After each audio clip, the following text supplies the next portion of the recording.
Ladies and gentlemen, how you doing? Welcome to The Flow Within. I'm your host, Tony G. Today I am joined by the very talented PHIE. PHIE, welcome to the show. Thanks for being here. Thanks so much for having me. I'm so stoked. I'm so excited. Originally, I had listened to your music. Actually, funny quick backstory. I swear that we've actually played the same open mics at like Goose Town I'm sure 5 years ago, have. 4 or 5 years ago. Yep. When Nick J was running them. Yep. Does he not run it anymore? I don't know. Oh, okay. Maybe he does. I don't know. Nick, are you alive? I'm just kidding. Nick, hello. I haven't seen him in forever, but I haven't really been on the scene. But I didn't realize that until I went and I saw your show a few weeks ago at Lost Lake, and then I saw you with your band, and I was like, actually, I recognize you from some open mics. Thanks for coming to my show, by the way. Yeah, it was fantastic. So originally I had listened, every week I do like a top 5, and 2 times a month I keep it music related for Denver specifically. And so I did just like the small local shows to go to that week. And so I just threw together a playlist of everybody that was playing, and your music was listed on, Lost Lake's calendar was listed on Westward or something like that. So I just found it. So I just listened to your stuff, and I was like, well, this isn't really the genre that I go for typically, but like I really enjoyed just your songwriting and your lyrics and everything like that. So it was kind of a no-brainer to reach out to you for the show. So thanks for being here. Yeah, of course. Goose Town's where I first started. I was such a nervous performer. Like, people thought I was a really bad singer in college. Oh no. in high school, just 'cause I was so nervous. You know how it is. If you don't have breath control, it was terrible. And so I decided to go to an open mic like every night to get out those nervous jitters. Very cool. And now I have no nerves when singing. Piano playing, it's a different story. I shouldn't be a keyboardist in my band. That's all right. Just one less person to hire. Yeah, that's true. That's incredible that you just forced yourself to go out and just overcome the nerves. Yes. Yeah, Nick J was one of the first people I met, and definitely butchered the song and forgot the lyrics, and wonderful.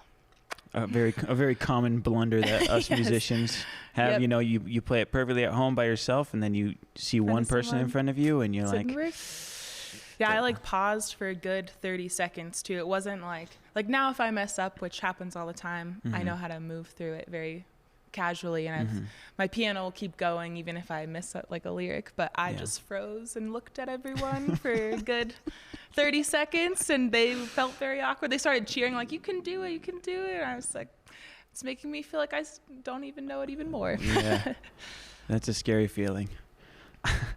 That just reminds me of some of my first gigs that I ever played several years ago, and it's a terrifying thing to do, but once you get over it, it becomes a lot more empowering. Yes. I feel. Are you my ex, I think, told me, because he's a comedian, he was saying if you can, the way your brain processes nerves and excitement is like the same. So your heart rate accelerates, maybe get a little sweaty, or get that lump in your throat. So if you can convince your brain psychologically that you're excited and not nervous, you can kind of use that as a weapon to use the adrenaline instead of have it cripple you. Wow, that's very cool.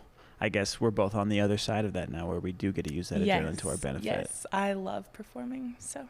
It's one of the best feelings in the world. It's one of the best feelings. I can't imagine like Pepsi Center level or a stadium. That would terrify me. Yeah, maybe I'd get nerves again for that, but yeah, no way. So what was it like during quarantine when you couldn't play a show?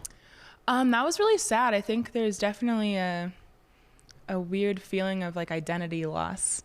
I realized how much I clung to my identity as a musician, and in a way it helped because I think, we've talked about my struggles with bulimia, and like that was my identity for a really long time. And to come out of it, I clung to this new identity of a artist, and that was super helpful. I valued my ideas and my thoughts more so than my appearance, but my happiness was still very contingent on how much work I was producing, the quality of said work, how much I was performing, how much it was well received. So when COVID happened, I sort of had this kind of conflict with my ego again, and I spent a lot of time in the woods, and I don't know, kind of came to terms that I don't need to have that as my identity either. So it was a weird transition, and it quarantine didn't make for a lot of creative production, but it was a good mental reset for sure. That's really cool. What else are you doing to kind of just keep yourself in that new kind of mental state post-COVID? Yeah, it's really lovely to be performing again. So that's super nice. But I think just making sure I'm doing things that feed me, and being in the woods and alone, and not being so harsh on myself for not creating, because I sort of realized that whether I try to force it or not, it's gonna come out eventually. Like, it's what I know how to do, whether I'm happy or sad, no matter my state of mind, music will come out of me. So, and honestly, like when I had a songwriting job for a few years, we were writing constantly every single day. And I almost felt like the amount of songs that I actually liked was about the same amount as me not forcing it. So it was just basically having a ton of crappy songs and then one that I really like, and it's almost the same amount of output as when I genuinely feel something and want to write. So for me, it's been just letting go and thinking of life as more of this little game that we get to play, and I don't have to worry so much about music. And if anything, with COVID, you realize how meaningless it all is, in a sense. Like, music is my whole world, and then it's over and the world still goes on. Yeah. So it's kind of like it's meaningful to me if I attribute meaning to it. So what got you into music in the first place? I've always been an artsy kiddo. Like, I went to Denver School of the Arts for high school and middle school, and I was in writing though, not music. But when I was little, I was in church choir and always writing songs, and always theatrical and acting and painting, like any artsy thing I was drawn to. Wow. Sports couldn't do to save my life, so let my brother do the football, and I'd do plays and whatnot. So I think it's just always been how I've expressed myself. But it wasn't really until my freshman year of college at CU Boulder, where I was really sick with bulimia and had to drop out, and was just really unhappy. And it's kind of like, I guess, one negative side of Denver School of the Arts is you get pigeonholed into your major a bit. So I felt very judged for wanting to sing, of like, oh, you're a creative writing major, and what's the point of even trying to sing, because you're not as good as these vocal majors. And whether that was something I put in my own head or what other kids did, it was kind of paralyzing for a bit. And then once I was really, really sick with bulimia and sort of on the verge of death, or thinking either this disorder is going to kill me or I'm going to kill me, like this isn't a life worth living, it sort of took the fear away of anything. Like, well, if you're going to die, why not chase music? Why not, even if you completely fail at it, why not just do it now? And so started doing that, which I had no idea how that looked like, pursuing music. I'd never even like formally recorded a song, like even on my phone, or didn't know how the industry works, nothing like that. So I told my mom, and I just remember them being like, "What, you've never done okay?" But I think they were at a point like, we just want you to be happy. Please do something. So I decided to go to school for music at a different, at University of Colorado, Denver. And just finally had something immediately, just the classes. And I've always played piano by ear. So having classes where I get to learn the language behind it and all these connections, like, oh my gosh, it took me hours sounding out D chords, and now I know.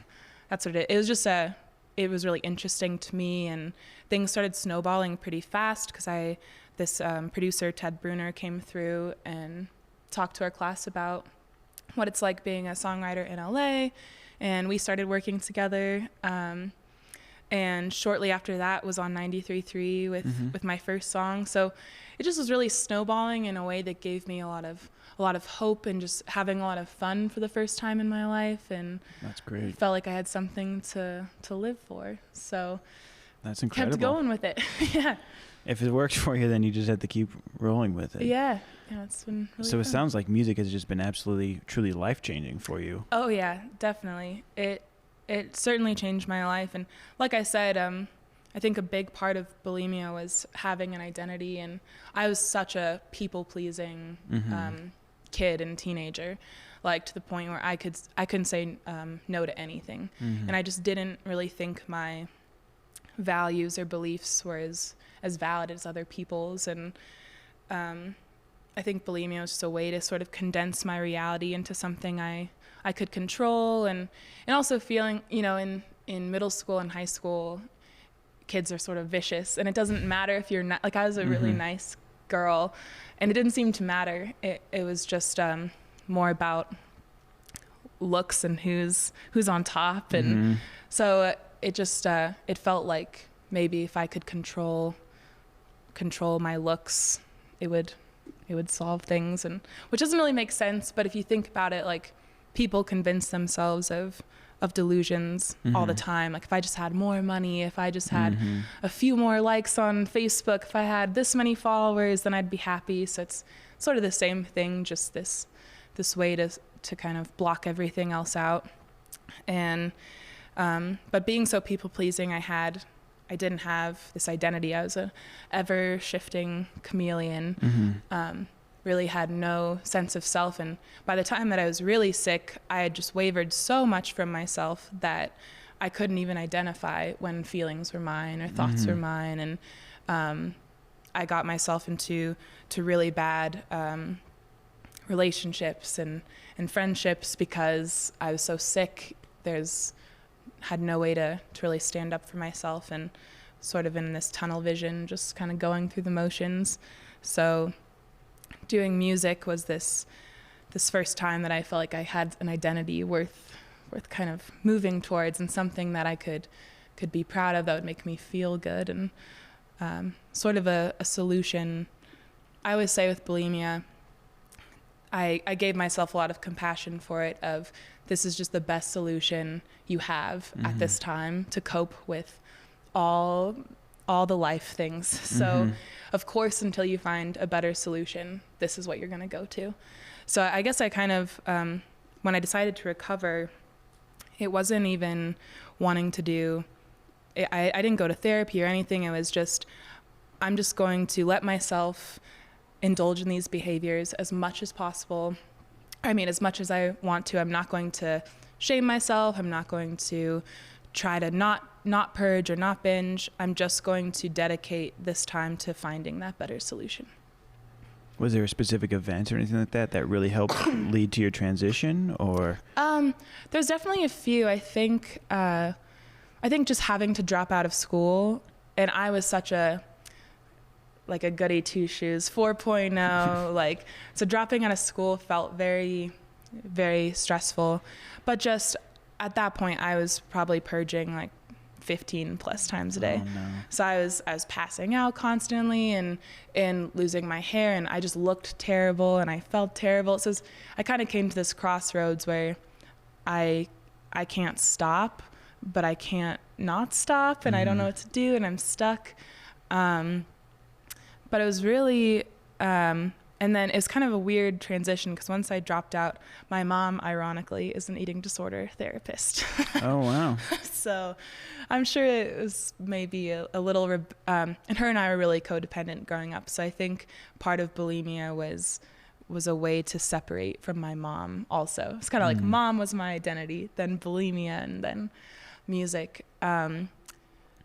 So because she is a therapist, when I got really sick and dropped out, instead of going to a treatment center, she kind of like made her house a treatment center. Interesting. Which is, in hindsight, we both know was not a good idea. But I totally understand her trying, and just the, treatment programs are very intensive, and there's a lot I wouldn't be able to do in a residential program, a lot of time that would be taken away from me, and a lot of money taken away from my parents. So she kind of would lock everything in the fridge, took away my credit card, ID, car keys, everything, kind of kept me in this little house bubble, and would come home to dole out food. And but I had no motivation to recover at that point. So it was sad. I would like walk down to the gas stations and like pretend my car was out of gas to get money to go binge, like searching the streets for quarters just to get a box of candy to go. Like, the lengths I went to were so extreme and so sad looking back on it. But it created a lot of turmoil for my mom because she's witnessing it happening. And then she's really, kind of like, why are you doing this to me? And why are you doing this? And then I'm feeling extra shame for the way it makes her feel. And then I'm doing it more to cope with that shame. So it was really, I kind of made this, I needed to get away. And I started stripping at Shotgun Willie's, which was really weird how it happened. Because I've always, like I said, I was a goody two-shoes. Like, I never did drugs, I never drank, never went to a party ever. 4.0, like, and the conception I had of strip clubs was like, I figured there'd be blowjobs happening everywhere and like heroin needles on the ground, and like had a very, very extreme view of strip clubs. But I knew that I kind of had to get out of my mom's house, and that if I told her I was leaving, like, I just basically knew I'd be forced into recovery or I'd have to leave, and I just wasn't ready to recover. And I truly believe if you're an adult and you don't want to recover, nothing's gonna make you recover. I think if you're a little kid, it's one thing to be forced into a treatment program. But so I was like looking on Craigslist for jobs because I knew I had to live by myself because I was so sick at that point. Like, if I had a roommate, there's no way they could have food in the house, and it would just be, there's no way. So finding an apartment in Denver at 18 is really expensive. And so I was looking at jobs on Craigslist, trying to find weird little things I could do. And there was a management position that popped up for Shotgun Willie's, and they, and it paid really well, and it required a degree, and like a business degree. And I thought, well, it's like a sex industry and I'm a cute lady, like maybe I could swing this. Went into the club and they immediately were like, no, you need a business degree.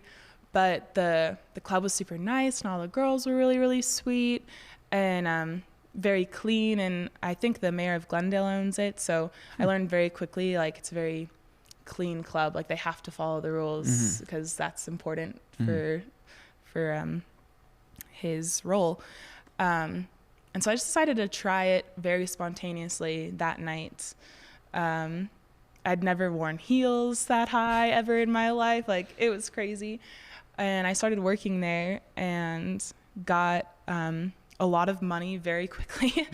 Very surprised. Like, I think the most I made in one night was like $4,000. Oh my gosh. And it's just like, it's a very tame club, so it's $4,000 for just kind of sitting. And I'm a horrible liar, so for me, I could not lie to the dude. Like, I tried so hard to be this fantasy pretend version of myself, and I couldn't. I was super honest.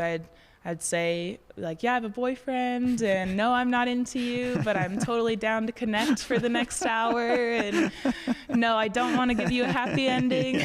And so it's kind of cool because I ended up developing sort of a clientele that mainly just wanted to talk with an attractive woman and someone to listen. And it was nice that I kind of got that group, and it was just a really fun time. I think just having been so sheltered, just to feel wild for a minute was really fun. And the girls were all like, I didn't experience any cattiness or weirdness. It was just a really cool environment, and felt like getting paid to party. And granted, I saw some people go down a bad path, but so I just made sure I would never rely on the income.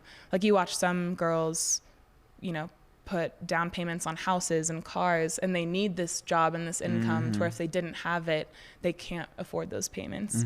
So I just made sure, like, I had a goal in mind of, I'm going to go get this money. I'm going to make sure I never rely on this income. So if this job ended tomorrow, like, I'd have enough of a savings to find something else or be okay. And I only did it once a week, so making sure it wasn't too hard on my body as far as drinking or anything like that.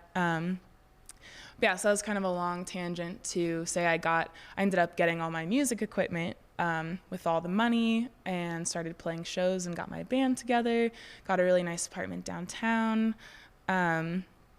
and I started dating this guy, and he was really, really into, and already I think being away from my mom, I was still having behaviors, but just having these exciting things in my life and having this community of girls at Shotguns and having fun and meeting a lot of cool people there. Like a lot of celebrities rolled through and got to talk with them. And so having that, having my own place, my own space, having shows and just how much things were progressing with music and the radio play. And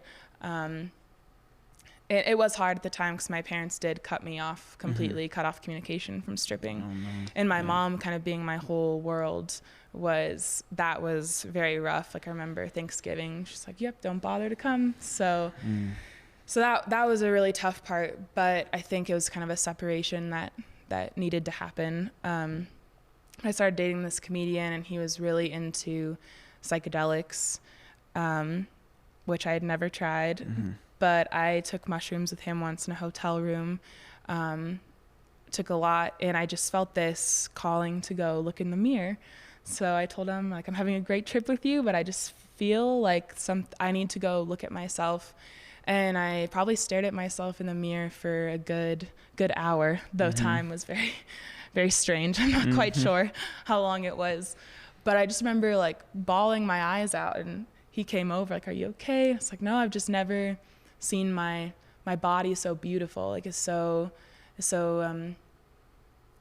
like beauty in the sense that it's functional, like what I get to do because I have this body, and what I can do in this world because I'm able-bodied, and how I can do music because I have this body, and just felt it was a very palpable switch of when I decided I wanted to get better for myself, and I came out of it just really with the mindset of I don't want to do this anymore to myself. I don't want to hurt my body. I want to be able to pursue the things I want in life. And I think too, just taking mushrooms for the first time when you've been so sheltered and you have such a one view of the world, and you think, like I thought I was open-minded before shrooms, and you take it and you're just like, I don't know if this is in my brain. I don't know if this is actually something you're tapping into, but either way, there's so much about myself and about this world that I don't know. And am I really going to destroy myself? So I never get to experience that or explore it. Wow. And that really was a very palpable moment still in my mind of wanting to get better. And it took a long time to still recover, but at least I had the mindset.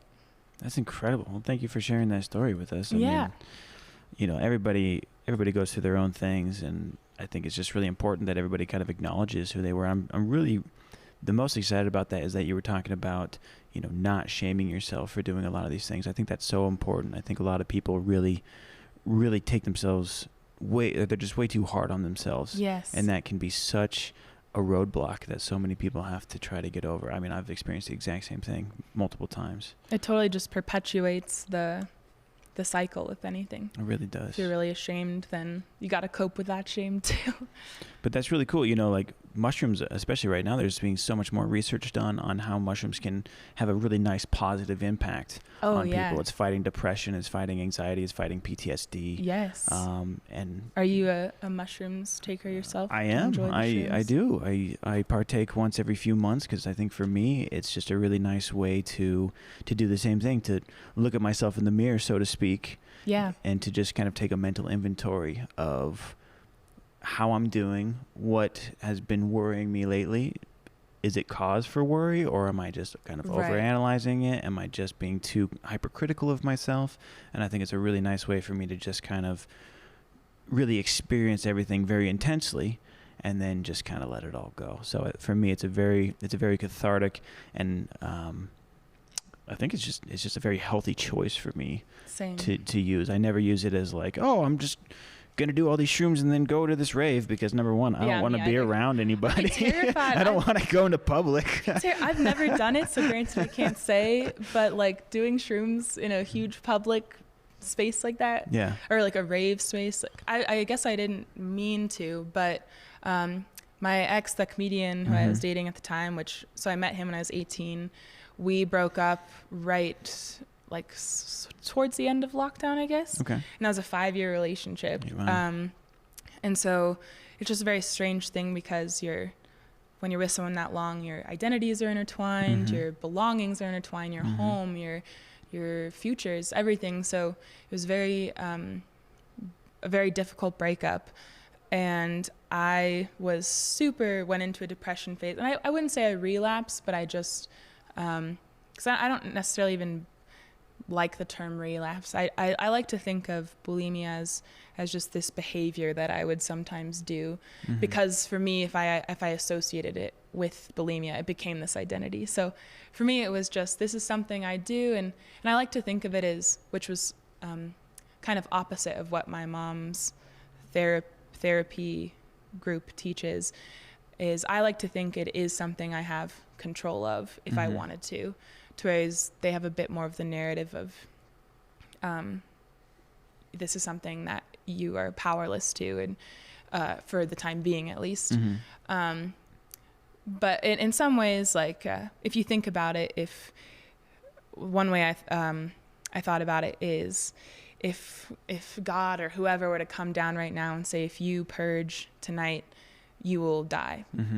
You'd probably be able to have the impulse control to say, okay, I'm not going to do it tonight. Or or maybe if you don't care about your life too much, if they said everyone in your family is going to die a torturous death right in front of your eyes tonight if you purge, you'd probably be able to actually abstain the impulse. So I just knew that it was something I was choosing because it was a pattern, because the consequences weren't great enough for me. And, there's so many other things that go into it. But when he and I broke up, I just noticed myself choosing those behaviors a bit more. And it scared me, so I decided to go to the woods for 30 days. Not sleep in the woods, that would have been cool. But just the second the sun came up, go to the woods, to stay there all day till sundown, then go back home. And I kicked it off with a mushrooms trip. And I was alone in the woods, and usually this trail is really not heavily trafficked. I didn't realize as I was coming up on shrooms that it was the first day of spring break, so the trail was packed. And I knew that I had a lot of, and I actually went to a trail where my ex and I had taken shrooms together, so I thought it would be cathartic kind of to work through those emotions in the same space. But I knew that I had a lot of anger inside of me. I knew I needed to cry. I knew I would cry. And on shrooms, it's not like a cute little, it's like wailing. It's like a floodgate is opened.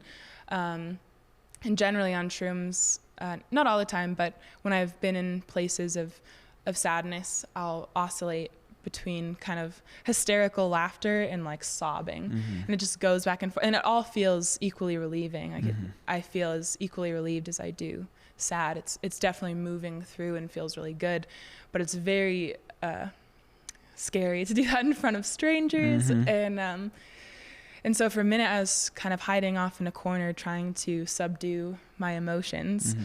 And it was really interesting because I was on shrooms, my thoughts that might have been more automatic if I was sober, I could really see them pass through very clearly, of these sort of automatic thoughts of fears of people's judgment. And so I was kind of able to work myself out of this web and decide, you know what, we're just going to cry and see how big of a deal it is. And a lot of bulimia was caring about people's perception of me, not just my appearance, but just that people pleasing. Like, I want people to like me. I'm being disliked or disapproved of felt like devastating, and not as much anymore, but that was a big part of it. So being on this trail is like, what if we just like cry our eyes out and make direct eye contact with someone and just see like if it really matters that much. So I started crying because I needed to, and people definitely looked at me, and I remember at first thinking like, oh, they think I'm weird, and then I started laughing. It's like, yeah, you're on a trail tripping balls crying. Like, it's a little weird. And why is that bad? Like, you need to do it. And you know, that person's going to give you one glance and then they walk by and then it's over. So I started doing little experiments like that. Not doing something for the sake of doing it, but if I felt I needed to express something, just seeing, doing it, and just kind of paying attention if it really mattered. It turns out people are so in their own reality tunnel. Like, no one's paying attention to you, and even if they are, it just didn't matter. So I had points where I was just laughing and crying, and I could hear like people whispering, and it was cute because I had a few kids come up to me who were very like friendly. Like, you could tell they were like, and I was wearing like a really pretty dress, and the trail was really sandy, so I was rolling in the sand a lot because it felt so good on shrooms. So I'm just like crying, laughing, rolling in sand, and like you could tell, like, for some reason, kids, I don't know if it's their intuitive, childish nature, but would come up to me and start talking to parents, be like, "No, sweetie, no." We gotta go. Yeah, leave that lady in the sand. Lady's wrong. But it just, and at points I was singing really loud. I mean, I do that in public already, but on shrooms you're a little bit more aware. But I was singing and dancing and climbing in trees and being super weird. I think at one point that was probably the most I experimented with it. But being naked in the woods on shrooms is the best feeling in the world. Gotta try it. Go do it. Yeah. Go do it, everybody. Maybe not on a heavily trafficked spring break trail. But at one point I did experiment with that. I think at one point I took my top off, and I didn't do it because I wanted, you know, to be a spectacle. It's just like, whoa, sunlight on the boobs. It's so nice. Like, I don't know. So, and it's even with that, people just kind of like, oh, there's a woman naked over there, and we're going to keep walking. And turns out, I mean, granted, I am a girl. That's maybe a little female. I think maybe if there's a naked dude in the woods, people might have a little bit of a different reaction.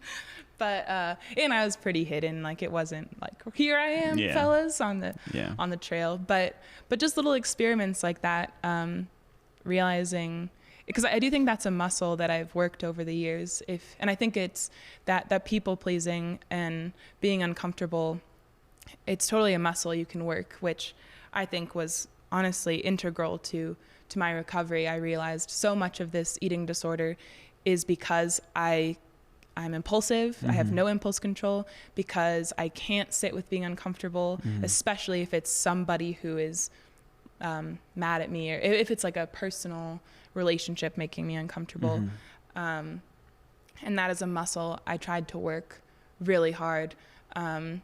Just like going on stage, we're just going to go to an open mic every night and sit through that uncomfortableness of I'm pausing on stage and forgetting the lyrics. But there's so many other ways too. Like, I started doing ice baths, or walking in the cold, and or walking barefoot on a hike, just being kind of present with the sharp rocks under your feet, and little ways to, or delaying the behavior from the action, or the impulse from the action. So, okay, you want to binge, you totally can, just got to wait 2 hours. Just practice that muscle just a little bit. And then similarly with, you know, if you feel like singing and dancing as you're walking down the street to your headphones, like, why not just try it? Just push yourself to do it. And turns out, like, you just feel so much better once you do. And even if you get snide looks, the good feelings you get outweighs their sort of judgment.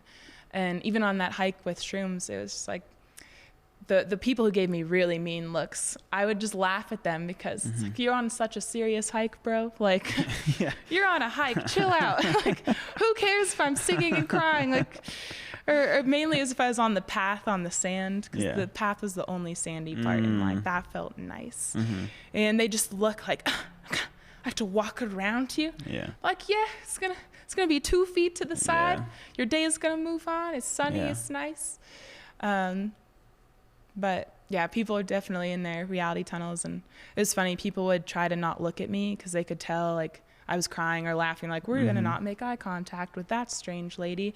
And like 9 times out of 10, them feeling I could feel their like uncomfortability, and it amused me.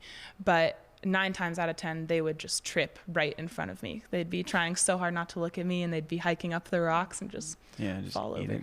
And then I would laugh. Well, I think that's really incredible that you took the steps to feel yourself while you were uncomfortable. Just really be present in these uncomfortable feelings and feel them, and then keep on pushing through them. Because I think that's the hardest part of recovery for anybody, is that it's so much easier to fall into your same behaviors instead of to gradually change your behaviors. Because for me, delayed gratification didn't exist until like 2 years ago. Because it was just like, oh, I want to drink right now. Bam. Yep. There's a beer in my fridge. You know, it's like, cool, we'll worry about the consequences later. And then, so talking about your impulse control, I think that's so huge too. Just training yourself. Okay, I really want my vice right now, but let's just wait 5 minutes. And then 5 minutes later, you're like, actually, maybe I'll go for a walk. Or, you know, I know I do really want it, but I'll wait 5 more minutes and just see how much longer you can push. Yeah, I think people are so, at least in like the bulimia groups I was in, people are so hanging on to like, where's the trauma in my life that I have to work through to get better. And I think that's totally valid. Like if you have stuff you haven't worked through, you're more likely to want your vice to cope with it, and totally your environment. You know, if you're with some abusive guy, or you're working a job that kills you, or, you know, of course there's going to be things you can change in your environment and things in your mind to work through. But I think so much of addiction is also just largely impulse control. And if you can really know that that is a muscle that you, and even if you can't do it with your vice, even if you're like, I'm going to drink, I can't even delay it. Like that is my weakness. I can't do it. There's so many other areas where you can practice it. And, and yeah, I think, something I was going to say. Oh, yeah. Like, as far as anxiety, too, I can't remember if it's an Alan Watts quote where he says, the anxious person is someone, life goes like this, and the anxious person is someone who's always afraid of that dip. So I don't know. I feel very intensely. I feel very deeply. I'm a deep feeler. I like cry over nothing. I feel really intensely, but I always sort of have this undercurrent that I'm okay. I'm good. It's fine. It's okay to feel this. You feel down right now, and that's okay. So I never get too persuaded by those dips. And I think that's a big thing, is if you know those dips are going to happen and you don't get overtaken by them or swept away of, oh, it's never going to get better again. It's like, no, it's going to get better, and then it's going to get worse, and then it's going to get better. It's just, that's how it goes. And so if you have the ability to ride both waves and not be too swayed either way. One of my buddies just told me there's never a good time for a bad time. And I thought that, you know, it's very profound that, yes, there's always ebbs and flows with anything and everything that you do. So as long as you are willing to accept that those are going to happen, and you can just ride through them regardless, you're going to be okay. Yep, it's going to be fine. So how does all this come together in your music? How do you use your music as an outlet to kind of help process everything that you've been talking about? Yeah, I mean, I think it's weird when I write music. The songs generally like pour out within 5-10 minutes. Wow. Like they, which granted, I read something in a book the other day of talking about how when things flow out of you that quickly as an artist, a lot of the times it's because as a creative mind, you are always taking in information, or if you read a cool little line from somewhere, you think of a cool idea, you're storing it kind of in this bank until it's sort of like gestating, and then one day it all comes out when it needs to. So maybe I'm holding on to ideas and stitching them together subconsciously, but generally when I write songs, it's always something I feel just very deeply, and I have to get out because that's how I feel it. And every song I've written, every song I've cried as I wrote it, even if it was a happy song, just because it's something that is so deep coming out onto the page. And that's just how I've always expressed myself, is in creative ways. And I think when it comes to music, there's sometimes like when you're sad and you have that song you want to listen to or you need to hear, and And for me, it's if I'm sad, it's always a sad song that I want to listen to. Like I have some friends like, no, I want to go full on like dance EDM. Like I want to feel happy and forget that I feel this way. And for me, if I'm sad, I always want a sad song to bring out the tears, to empathize with my feelings, to help me move through them. And I guess I started realizing I could write that song for myself better than anybody else. And it's strange because I don't listen to my music. I listen to my music on repeat the second I write it. So I just wrote this song the other day, and I've listened to it constantly, just like I would of a song from an artist I like. I take a song I like and listen to it till I hate it. But I've been listening to my song for days on end, and it's just because it's almost like some more mature or just some more like emotionally intelligent part of me talking down to myself. So when I hear my song, it's sort of this subconscious thing that came out that's explaining my feelings to me or just helping me feel the way I needed to feel and helping me move through those feelings. So I've been listening to this song days on repeat, and I'll cry to it, I'll laugh to it, I'll feel exactly what I needed to feel and exactly what I wanted to pull out of myself. And then I'll never listen to it again. Once I've moved through it, I don't sit at home and listen to my albums on repeat. What? I know, what right? kind of musician are you? That's all I listen to. No. Yeah, I'm just so good. I just only want to listen to me. I'll go back every now and then and listen to some stuff, and I'll just say it's fun to see how much I've grown from stuff that I've recorded in the past. Oh, yes. Some of it I'm like, actually, that's not half bad. Maybe I should revive that. And some of it I'm like, oh, man, Totally. I forgot about this song, and maybe that's okay. Never going to listen to that again. Well, you sent us a song that we're going to be listening to. Yes. Why don't you tell us about this song that we're going to play? Wildflowers. I actually wrote that song in the midst of this relationship, and it was kind of on its decline, and I had a lot of people really telling me this wasn't good and very quick to demonize him and victimize me, and I was trying to tell people, like, I recognize certain things in this relationship that aren't okay and certain things he's doing that isn't okay, but at the same time we've had years and years together, so I have a lot of compassion and grace. And it was like mid-lockdown, there had been so many things. There'd been deaths in the family. There'd just been a lot of chaos going on. So behaviors were coming out that hadn't before.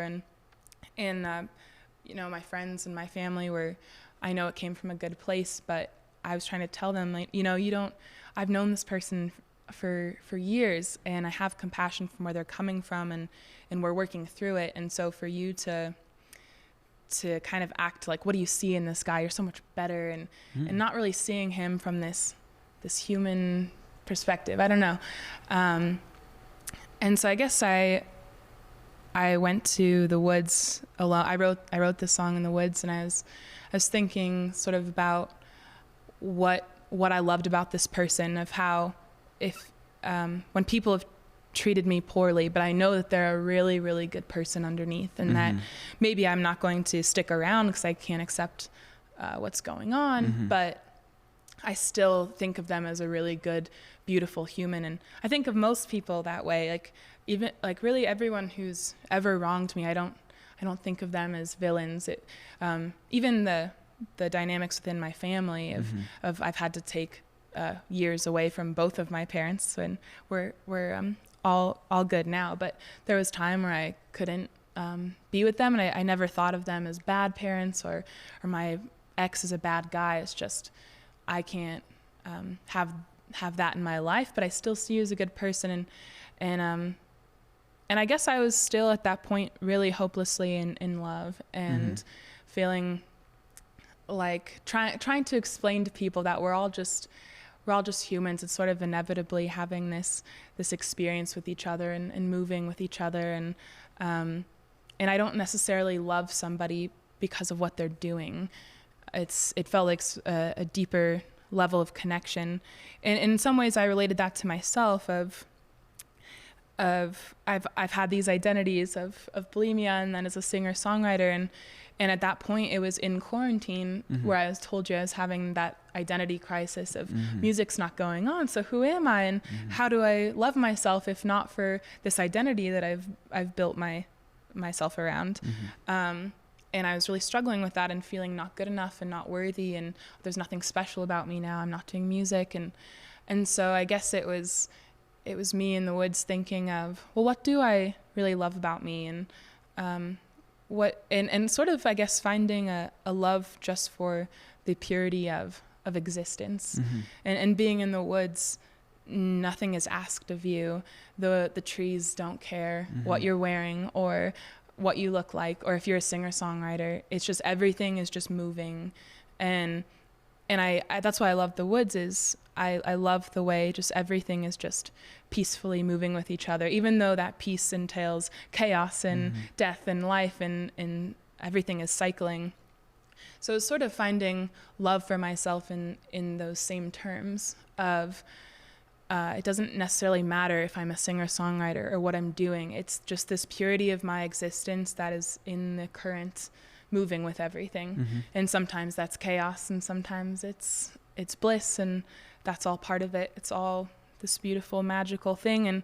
And thinking of my ex at the time, who I was really in love with, is kind of the same thing of, our relationship is chaos right now, but I just feel we're moving together in this current and getting something from each other that's really deep and powerful. And even now, out of that relationship, he and I are still good friends, and I felt like we learned so much from each other. And so as Wildflowers is sort of being touched by the purity of existence and a profound love for life.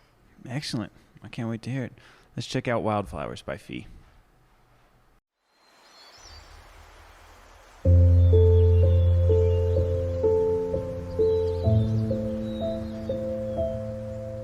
I'm taught to love myself for my body and my mind, and him for the things he does to me, for me. But my body grows older and my mind, it gets slower. So what does he love me for?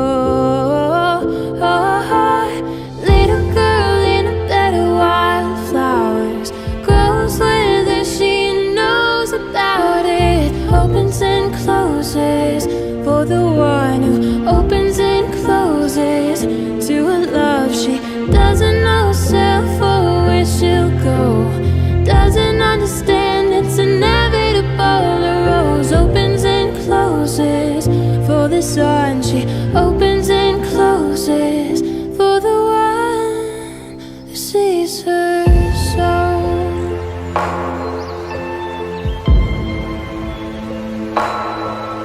He's taught to love himself for his mind and what he owns, for how he treats the little girl.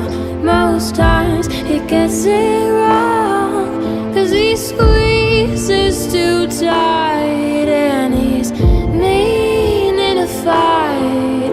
But it's never been what I loved you for.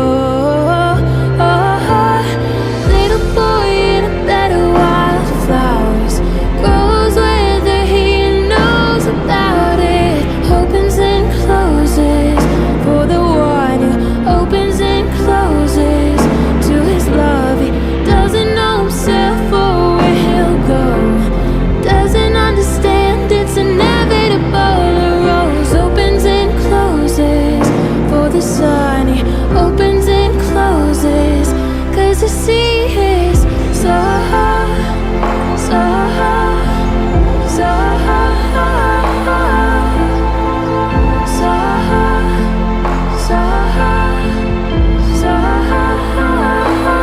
and it's beautiful, pure and wild, untamable, made of light and love.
That was awesome. That was really beautiful. Thank I really you. like the ambient nature noises in the background too. They're subtle, but they're present. Yeah, when very he very sent, cool. I like make skeletons, so I had like some of the strings in there, Mm-hmm. and then when he sent me the mix with all the nature noises, Mm-hmm. oh, that's perfect. It's very full. It's very embodying. Like whenever I listen to music, especially if I'm going to be listening to it for like emotional purposes, that's something I need. I need something that can like cover my entire body and like sensation. A blanket of music. That's exactly what I feel like with this. It's very very well done. Yeah. Yeah, we just filmed the music video, and my poor videographer team, I made them get up at 3 a.m. so we could go hike this. It's going to say 14er, but it's a 13.5er. So. Wow. I know, I'm just slacking over here. But yeah, we climbed this 14, and then it sucked because, well, actually, funny enough, it's this trail that my stepmom, she's had a lot of death in her family, and every time someone's died, they always hike up this trail to the lake at the top and spread everyone's ashes. And recently we went there to spread my stepbrother's ashes, and there's one trail, and there's like a lot of people that came, like maybe 15 or 20. It's tons of relatives, and there's 2 trails, and I just didn't want to hike with everybody. I wanted to maybe do the ceremony at the lake, but I just wanted to, for me, it was so early in the morning and I hadn't slept in 48 hours. And I just was like, I need to trail in the back. Like, I can't make small talk with relatives I don't really know. Like, I need to be in the back, and then I'll meet you at the top and I'll have the ceremony and it'll be nice. So I was hiking behind them, and they hiked up one trail and I accidentally went the other way at some point. And got to the top, and I was like, there's no way this is, or like maybe midway up, it's like, there's no way this is the trail they're on. This is way hard. Like they said theirs was 9,000 feet or something. I can't even breathe. I'm getting lightheaded. And I finally asked someone, and they're like, oh yeah, this is a 13.5er. And it's like, well, I see the top now and I can't not go to the top. So made it to the top, and I came back down. They were like, yep, that's not the trail we went on. But it was so pretty that I was like, I have to do my music video for wildflowers here. And it was all wildflowers everywhere, like crazy wildflowers. And then the very next week, told my videographer team, like, we have to go there. Got up early in the morning to get the sunlight, and then accidentally took a wrong turn on the drive. So we missed the sunlight because we had to drive an extra hour. Oh, no. And then we got there, and everything, just within the span of 1 week, all the wildflowers were dead. Every single wildflower. It was so sad. And granted, it's still so beautiful and green, so we got a lot of cool shots. And we were like, if we could just find one patch, even just one patch, so we at least have one shot we can cut to of you and wildflowers. Didn't find one the entire hike. And these poor guys were carrying crazy heavy camera equipment, like drones. And when we finally got back down, we were driving back like, oh, not one wildflower, like the entire time. Like, what the heck? And then I see someone's backyard, like their little log cabin on the dirt road back. It's like, oh my God, they have so many wildflowers in their backyard. Look at that. And so we just parked and broke into these people's backyard and did some filming of me laying in their backyard. So any of the wildflower shots are me in someone's backyard. That's so punk. Rock and roll. Right. Well, I just want to say thank you so much for being here with us today. Like, this has just been so really incredible just to really hear you open up. Thanks. But before we take off, like, why don't you share with everybody, where can we find all of your music? Because you obviously have a lot going on right now. So yeah, it's been annoying because like production is just so slow. Like, I don't think people realize, but unless you have a team or you have a producer that you just like vibe together and you work with, you both want to create art together, as opposed to me paying someone to create art. It's just such a slower process. So I honestly feel like you said, when you listen to your old music, you're like, I'm so far beyond this now. And I have albums and like albums worth of music that's unreleased. So it's all in the works. But yeah, if you just look up PHIE, PHIE on Spotify, sometimes you have to search like Rage, which is my popular song, for it to come up. But I don't really use any social medias because I hate them, except my Instagram, just to post shows. And there's links to my music. So it's C'est la Fille, but with underscores. I don't know why I made it French. That's so stupid. But it's CEST_LA underscore LA_PHIE. C'est la fille. C'est la fille. I love it. Not c'est la fille. And I also found out the only other fille is this chick in France. And so now I made it very confusing for everyone. Oh God. So by the way, it's not the French one, but It's it not is the in French French. one, yes. So Yeah, but my Instagram handle is, well, Fee, thank you so much for being here with us today. Really, really appreciate you. Thank you Keep so doing much. everything, and I'm looking forward to your next show. It's gonna be great. Hell yeah, invite me to yours. When I get some on the When you get books, some on for the sure. books, I'll come. Well, ladies and gentlemen, this has been The Flow Within. I'm your host, Tony G. Thanks for sticking around. We'll see you next time.